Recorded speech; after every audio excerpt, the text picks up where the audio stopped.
Occasionally we hear of someone being given the keys to the city.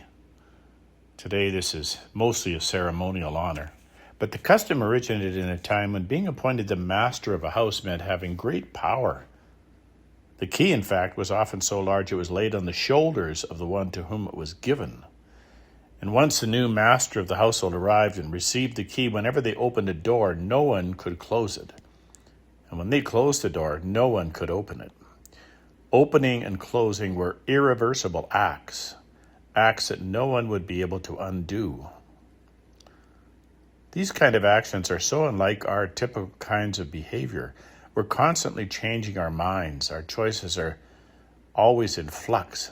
We vacillate in chaotic and confused ways, and we can be so fickle in our sentiments.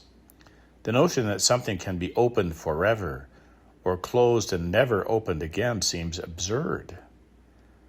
But if we can hear this rightly, it contains within it the promise of the eternal love of God. In the gospel, we're presented with the moment Peter learns to call Jesus by his real name.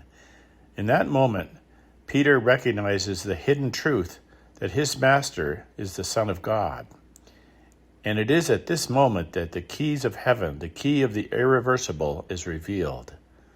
Whatever is bound on earth will be bound in heaven, and whatever is loosed on earth will be loosed in heaven. We've associated this binding and loosing as acts of judgment, and they create for many a note of fear, as if somehow the church or God can send someone to heaven and others to hell.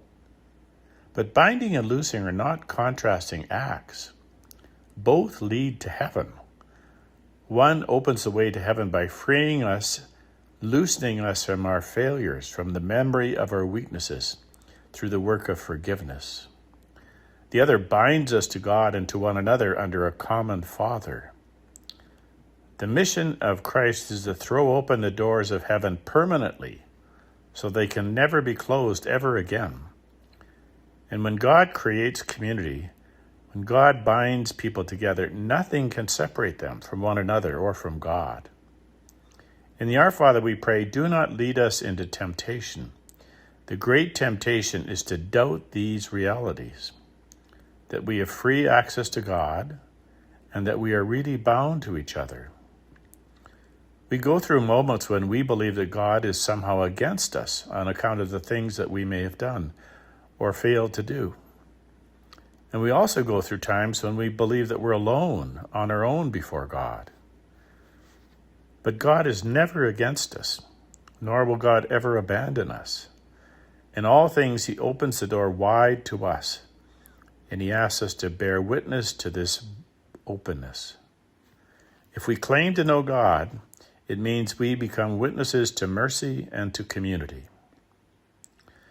In the Gospel of John, Jesus unites Mary and John from the cross. To Mary, he says, "Behold your son." To John, he says, "Behold your mother."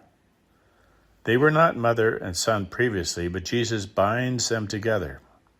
This is the power of the cross of Christ, to bind strangers together, to make isolated individuals into one single body. And this is the great challenge placed before us in today's fragmented world. We're called to throw open the doors of heaven by the way we practice forgiveness, and to unite people together in lasting bonds of love by the way we practice charity.